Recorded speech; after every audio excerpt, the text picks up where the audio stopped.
Olá, eu sou o pastor Ronaldo Silva e eu tenho uma mensagem de Deus para o seu coração.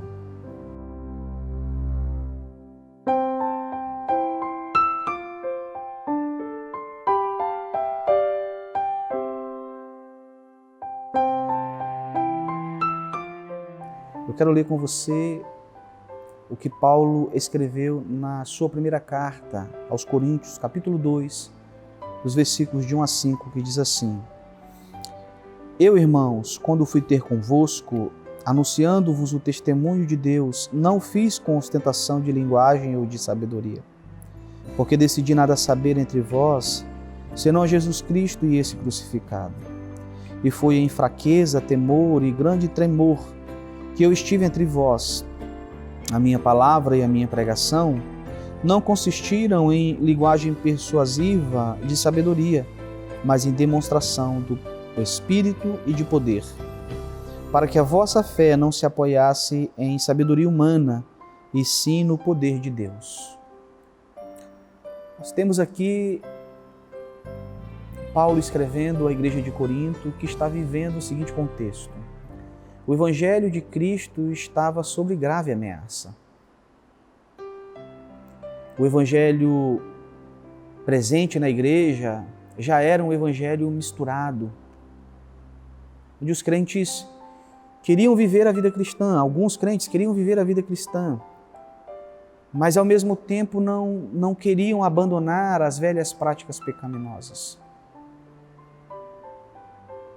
Paulo então escreve à igreja, e o que nós temos assistido e visto hoje não é diferente daquilo que nós percebemos aqui no primeiro século. A igreja contemporânea está também enfrentando os mesmos problemas. Nós temos visto um evangelho misturado, um evangelho híbrido, onde os crentes querem estar na igreja, mas ao mesmo tempo viver a vida cristã simplesmente não lhes basta. É preciso algo mais. Hoje nós temos visto um evangelho com aspectos puramente social, e não só isso. Muitos querem um evangelho, mas um evangelho, não um evangelho puro, não um evangelho simples de Cristo. Buscam um evangelho sustentado pelo experiencialismo, precisam de experiências sobrenaturais, místicas, arrebatadoras, íntimas, subjetivas, para se sentirem próximas de Deus. Outra característica destacada por um grande pregador chamado Charles Spurgeon, ele disse certa feita que muitos gostariam de unir igreja e palco, baralho e oração, danças e ordenanças. E se nós, povo de Deus, nos encontramos então incapazes de frear esta tendência, nós podemos e devemos ao menos prevenir os homens quanto à sua existência, e mais que isso, Spurgeon diz, devemos suplicar aos homens que fujam disso. Com o surgimento então do entretenimento como centro da vida familiar, a leitura proveitosa e sobretudo a leitura bíblica deixaram de ser então importantes, dando lugar a outras coisas. E hoje este mal continua contaminando a igreja. E para muitos, o que é importante não é o conteúdo do Evangelho, mas apenas aquilo que funciona. E por isso, então, escrevendo aos Coríntios, Paulo nos faz nos faz lembrar de grandes verdades e importantes verdades aqui nesse texto. Algumas lições preciosas aqui para nós. A primeira dela que eu gostaria de destacar é que Paulo nos diz o que o Evangelho de Cristo é. Ele destaca no primeiro verso, observe, ele diz: Eu, irmãos, quando fui ter convosco, anunciando-vos o testemunho de Deus, não o fiz com ostentação de linguagem ou de sabedoria. O que Paulo está dizendo é que ele pregou um evangelho simples. E ele não fez isso em qualquer lugar. Paulo está anunciando um evangelho simples naquela que era considerada a capital filosófica do mundo conhecido. E ao pregar, então, ele prega uma mensagem simples. Ele prega Cristo crucificado. Agora perceba, o que importa não é mais o evangelho simples de Cristo para muitos. O que importa é pregar sobre a necessidade dos homens e de como ele pode ser bem-sucedido naquilo que deseja fazer. Todavia, o ponto central que o apóstolo Paulo destaca aqui é que a centralidade do evangelho de Cristo está em Cristo crucificado. E não há outro evangelho a ser pregado. E quando se prega outro evangelho, quando se prega algo que não Cristo crucificado, então veja as consequências disso. Se pregam Cristo, mas não pregam Cristo então crucificado, a consequência disso é que deixa-se de existir a justificação. Sem Cristo crucificado, não existiria regeneração. Sem Cristo crucificado, não poderia haver vida e reconciliação. Sem Cristo crucificado, a vida perderia totalmente o seu sentido. E eu diria mais ainda, eu diria que sem Cristo crucificado, não poderia haver então perdão de pecados. Se não pudesse haver perdão de pecado, não poderia haver salvação. Mas hoje é comum vermos pregadores preocupados em pregar sobre riquezas, não mais pregar Cristo glorificado. São indivíduos inescrupulosos que fazem do Evangelho um produto. E Paulo, então, informa-nos que não falava com a igreja de Corinto em linguagem filosófica ou de sabedoria humana. O que ele está dizendo é que ele não falava como um filósofo ou como um grande e eloquente pregador, mas como uma testemunha de Cristo. E hoje é muito comum vermos pregadores dando mais valor à forma do que ao conteúdo da mensagem. Tem muita gente que acha que pregar o Evangelho, ou para pregar o Evangelho, é necessário ser um grande pregador, ter passado por uma grande escola, ou ser eloquente naquilo que diz. Muita gente diz não sentir-se preparado para anunciar a Cristo. E tem gente que acha que está preparado só porque recebeu algum tipo de treinamento teológico.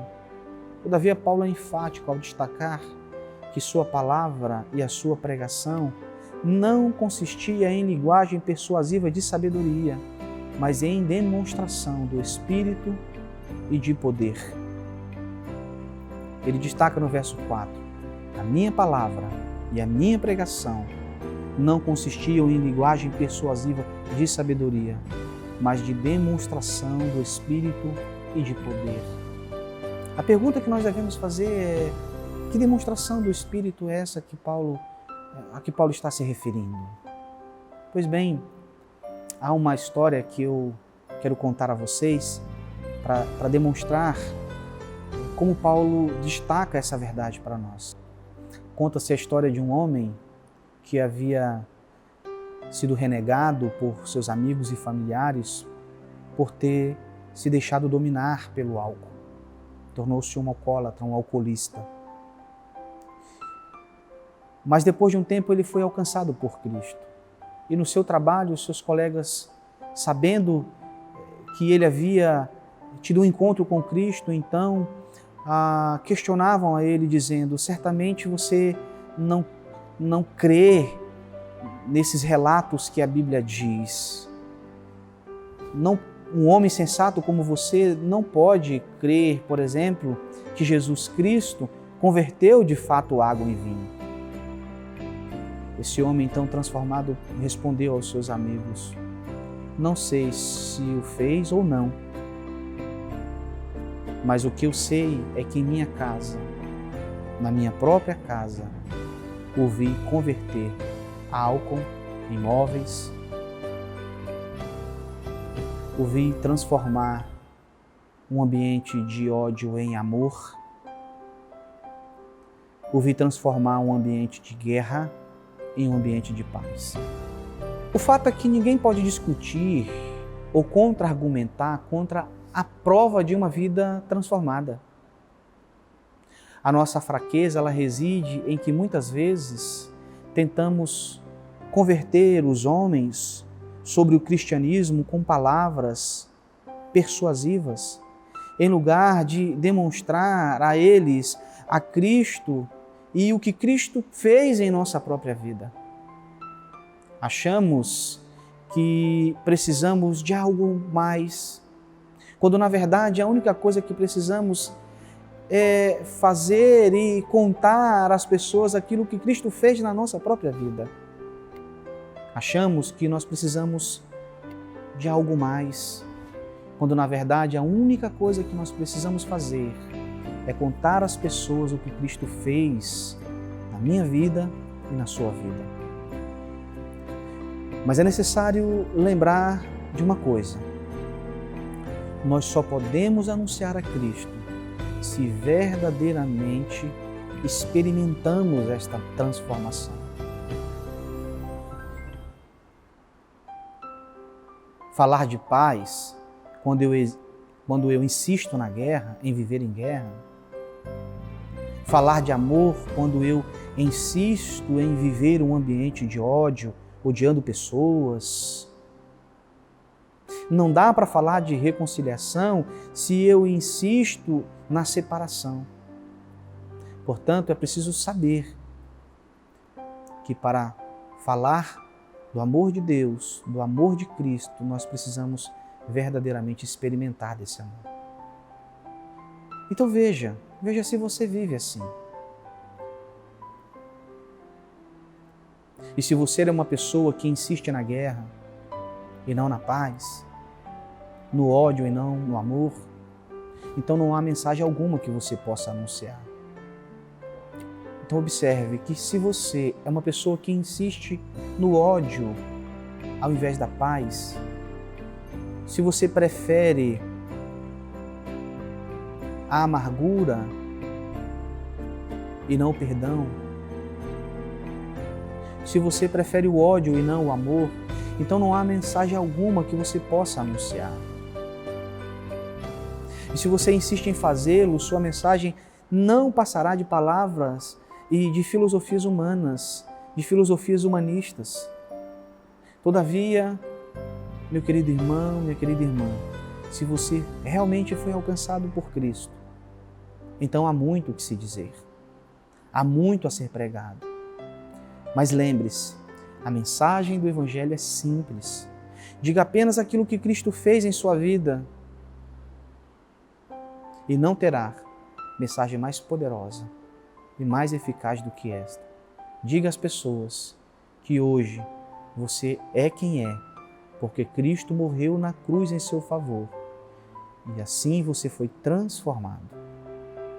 Que o Senhor te abençoe, que o Senhor te ajude e que o Senhor transforme a cada dia a sua vida para que você, assim como foi o apóstolo Paulo, seja também uma verdadeira testemunha de Cristo nesses dias em que nós enfrentamos. Um grande abraço.